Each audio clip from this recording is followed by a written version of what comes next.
kita mo yung FBO, sabihin na naman tropa ko, ang dami mong kaaway pre.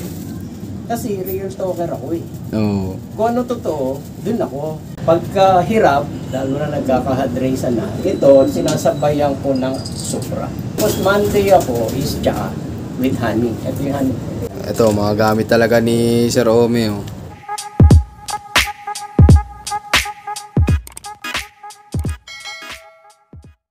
Yan, pero Sir Omi, tingin mo anong pinakang importante sa pagkakalapati para manalo? Importante dyan is bloodline. Tsaka yung sistema. Una-una, kailangan kumuha ka ng bloodline dun sa mga alam mo na mahusay. Kahit huwag na sabihin natin sa mga big time na puncher kasi mahal yun eh. Totoo na yan, di ba? Opo. May mga middle class na puncher naman eh. Yung nasa middle na magagaling. Pwede ka bumili ron. Kahit sabihin natin small club siya, basta lagi siyang nananalo. Ayun. Consistent siya nananalo.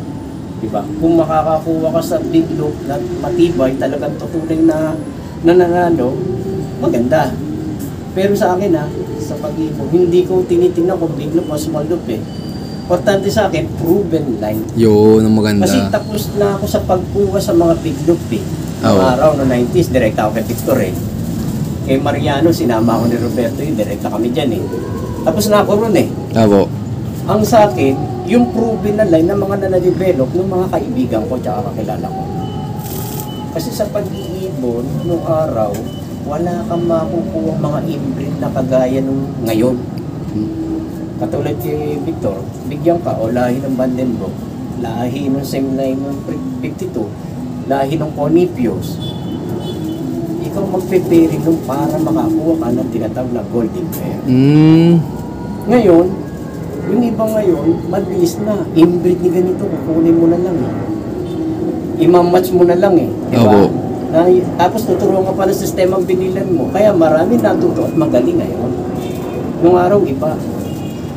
Sabi ko sa iyo, nag-ialila muna ako bago makakuha maganda ipon. Totoo yan.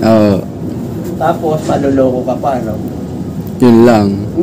Kaya ngayon, hindi ayokong gawin yun sa mga newbie. Inlokohin. Nilalagay nyo sila sa tama, sir. Yes. Nasa kanila ako, tatanggapin nila yung sinasabi ko. Kaya kita mo yung FBO, sabihin na naman tropa ko, ang dami mong kaaway pre. Kasi real talker ako eh. Oo. Kung ano totoo, dun ako. Kaya nga sabi nila, di ba, kapag mabait, matino isang puncher, maraming kaaway. Yeah. Pero kapag plastic ka, lahat yung kaibigan niya. Flexible siya kasi plastic eh. Di ba? Yan ang importante is good bloodline. Tapos sistema. Yan. Ngayon, saka huwag ka nagpapaniwala kapag nagtuturo sa'yo, hindi pa nananalo at wala pa mabigat na achievement na tinatawag natin veterano. Opo. Di ba? Yari, sabihin mo si ganito, matagal na nag-iibon pero wala pa pinanalo, tinuturuan ka. Sa tingin mo, ano sa palagay mo? Parang malayo pa rin sa pagkapanalo. Mas importante, yung mentor mo is may napatunayan. Oo nga nang, para dumalo yun siyempre. Yun para sa akin hindi ko naman kinokontra yung iba. Kasi sa paggagamot ng pag-iibon, gamit ko kasi yung mga pang-ibon talaga. Diba? Kaya lang, yung iba, hindi dito nabibili. Sa malayo, sir, no? Katulad, Belgasol user ako eh. Oo. Wala dito yung gamot eh, nasa rep. Lahat yun nasa rep. Kaya pag pinuksa may rep ka, doon lahat ng gamot eh. Belgasol, pag-arrive at PS ako. Kasi yung PS, kaya hinahalo ko sa Belgasol, pag pinasa mo yung ano ni Belgica de Wert, yun talaga ina-advise niya sa karera. Magkahalo. Ano lang, konti lang. Kunyari, sa isang litro, ganito karami ng PS. Okay. May nakita ako sa vlog, sa totoo lang arrival niya. Binigyan niya ng Belgasol. Ayos na sana eh. Alam mo ba nilagay ng business sa mong sachet? Oo. Alam mo ba kung ano katumbas ng isang sachet? 3 litro yun. Ang dami. Nakita ko sabi ko, di na ako nag-comment, di na ako nagsalita. Pero mali. Diba? Kaya mahirap yung iba nagtuturo tapos wala sa tamang proseso. Kasi hindi mo kailangan yung sobrang lakas ng antibiotic. Kaya lang naman binibigyan natin ng bis na konti para yung nakain, nainom, natuka sa maruming pinagdaanan tsaka sa truck, linis ka agad niya. Ah, yun pala yun. Yun ang gamit noon. Tapos ideal. Apo. Para yung sa digestion, gumanda uli. Kasi pagkakarera, nagpe-perde dumi niyan. Para maayos or di kaya gamit ko yung ano, yung ito, litirito eh. Ayan, nilabas na ni sir, oh. Litirito. Wala lang siya. Pag-arrival yan, sir. Oo, tapos wala rito yung isa eh. Panubo ko nakatago sa kapila. Pagka hirap, lalo na nagkaka-hadraisa na, ito, sinasabayan ko ng Supra. Ah, Supra Pills. Pinakita ko na yun sa video ko yung dumating sa akin nung Monday. Dapa, binigyan ko, nakaka-recover ka agad. Tapos Monday ako is tsaa with honey. Ito yung honey. Yung tsaa, German tea. Ayan, oh, so, Pure to. pure na pure, oh. Galing nito. Ang layo pa, sir, ah. Binigay sa akin yan nung isang bumisita rito. Ah, okay. Pero may parating ako, kumpare ko kasi nasa Mindoro, yan ang trabaho, nag-ano na. Ah, ayos pala, eh. Bibigyan daw ako. Pero ang pinakamagandang honey, yung wild, hindi yung culture eh. Ah. Yung nakukuha sa Mindoro, Oo. wild honey. Kaya ako binibigyan yan, tsaka tsaa with only special. Ayan. Dito pa. Ano yung mga natira ko pa sa... Yeah. Only special. Oo.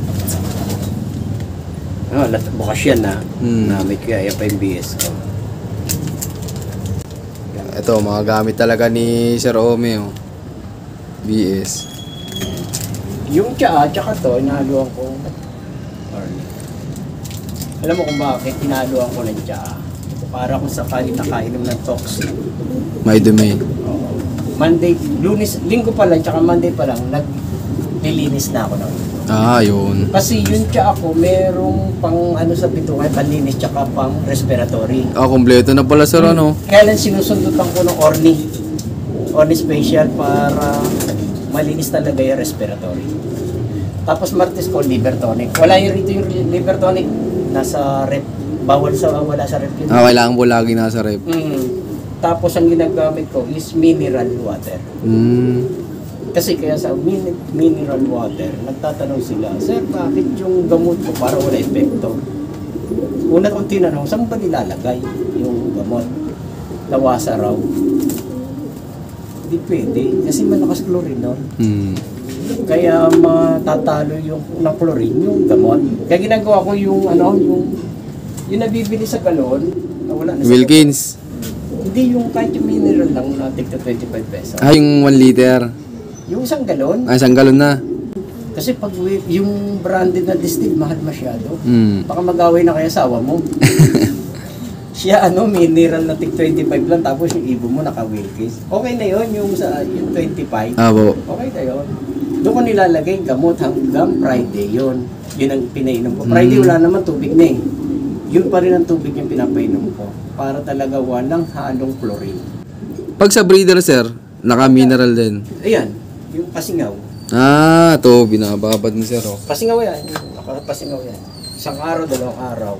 Bago gamitin para yung chlorine bumaba. Tapos may container ako doon nakasingaw yun. Nire-refill ko na lang. Tama. Ngayon, kung meron kang purified, yung makina, yung maliit na may purified. Ayun, pwede yun. Ayun sa poso, sir. Di ko pa na-try, di ko nasubok. Ayan. Wala naman kasi post sa Maynila eh. Oo nga po. Hindi, sa probinsya, sa amin maraming ganun eh. Subukan mo rin, pwede. Baka pwede naman. Total, wala namang chemical yan eh. Apo, wala po. Galing sa bukal. Pwede siguro. Yun. Pero kasi ako pagkarera talaga yung sa mineral gamit ko. Tested na yan, nung pa. Oo, tsaka nang marami, sir. Kaya dun ko sinasabi sa kanila, huwag kayo mag-aalo ng chlorine. Yung may chlorine, yung sa nawasa, may chlorine kasi yun. Oo nga po, mayroon po. Matatalo yung gamot eh. Lalo na yung bagong salok sa gripo, baka matalo yung gamot. Tapos yung Merkulis ko, tsaka Webes, yun yung tinakbang ko. Merkulis ko, tsaka Webes, pwede ka mag-vitamins, pwede ka magsubo. Ang binibigay ko pag Webes, capsule. Ang ginagamit ko, hapon. Ang subo. Nyari, mga 5 or 6. Ah, ano yan, sir? Kahit 2 days na sa truck yung ibon, okay lang yun kahit Thursday. E di pag Friday, talagang plain na lang, sir. Sakto, putok nun.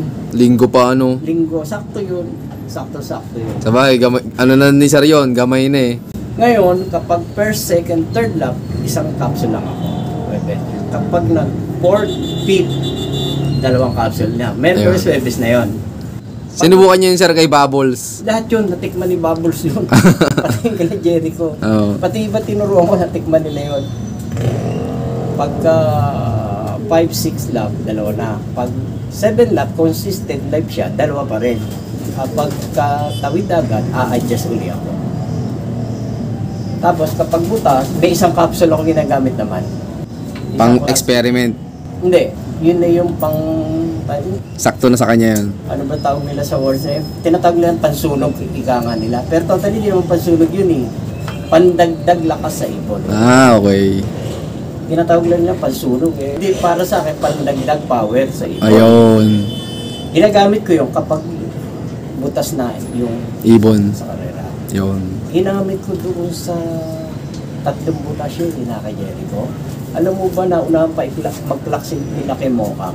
Pero yung 3, nung sinubukan ko ng pangalawang capsule, naunahan niya pa sila Mokang. Oh, isa. Anong mga speed, sir? Tansya nyo? Nasa 1,000 po eh. Ang bilis. Saan bitaw nun, sir? Pagudpod 2. Pagudpod 2. Oh, iso. Bali, 2 pagudpod kasi PFC. Sa PFC yun ah. Apo. Doon ako naglaro eh. Kasi sa PFC, 8 lang nilabang ko.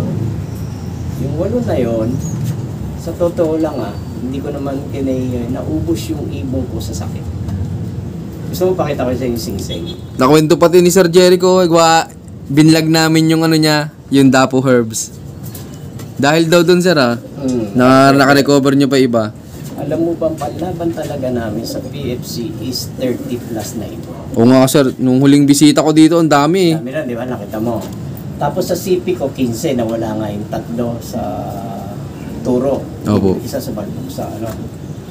Ngayon, ang natira sa Pepsi ko, 8 yan. Yung derby na, derby na yun. Di binandi ko first lap. Hanggang last lap, nanalo nga si Bubbles, 4 pa pinauwi ko. Oh, ayos. Natira sa derby. Ibig sabihin, 4 yung nawala. Hanggang ngayon, hindi pa bumabalik. Sabi ko, medyo swerte dahil hindi ko maintindihan kasi kahit paano, nanalo ba? May nakahagip eh, no, sir? Kahit paano. Yung masakit nun, yung matutuli naming ibon, yun ang mga na-disgrasya. Sayang. Ganun talaga, sir, eh. Ito nga pala, sa ibon, kaya madali tamaan ng sakit yung binibreed ko kasi sa inbreed na breeder, kasi ginagawa ko inbreed sa inbreed, pinagsasalpo ko. Kaya inbreed ng puyo, inbreed na ibang line. Apo. Pairing. Minsan live breeding. Ang napapansin ko doon sa ibon ko, mahina ang immune nila sa sakit. Pag dalawang inbreed ang pinagbangga. Yun. Permission lagi. Kaya sabi ko, lagi tinatama ng sakit sa akin, inbreed. Kasi yun ang problema sa inbreed, humihina immune. Yun pala mong hihina. Kahit sino, tanongin mo yung mga mahilig mag-inbreed. Apo. Pag may sipon, uso sipon, may sipon din sila. Kapag may uso one-eye gold, may one-eye gold din sila. Ganun ang inbreed. Kaya sa akin, hindi ko na pinagtataka kung minsan may magkakasakit ng ganun. Ang ginagawa ko, ginagamot ko. Pero kapag panlaban, may ugali kasi ako eh. Kapag yung pumayat na, nagpwede na yung tayo. Yung dumi, hindi ko na ginagamot. Wala na, baka magsayang lang panahon dyan yan, sir. Ganyan ko na. Kaya sabi ni Jericho, Kuya, hindi mo ginamot? Hindi. Bakit? Pahihirapan lang tayo niyan. Sabi ko, matira na lang kung sino, yun na lang ang matibay. Yun. Yun ang sabi ko sa kanya. Sabi sa bagay, tama ka rin. Kaya sa pahirapan tayo, mag-abang tayo sa karera, tapos wala ka pala aasan dahil nga bumibigay na yung katawan nila sa sakit. Oo nga naman. Ganun kasi ko. Kaya natira sa akin konti, kahit paano nakapwesto po yun.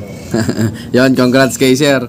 Yun, shoutout nga para sa inyong lahat. Maraming salamat siyempre sa patuloy yung suporta. At yun, meron ulit tayong pa-shoutout ngayon. Shoutout kay Sir Mark Anthony Pedro from Calbayog City. Ayan, shoutout po sa lahat ng pigeon puncher natin dyan sa Calbayog. At shoutout din kay Sir Nestor Panoy ni Berka. Shoutout, sir. Shoutout din kay Algie Hermanantan. Yan, shoutout sa iyo, boss. From Riyadh. KSA Triple Crown Loop. Yan, malayo-layo pala si boss. At shoutout din kay Avery and Abia Loop from Valenzuela City. Yan, shoutout po sa lahat ng mga pigeon fancier natin dyan sa Valenzuela City.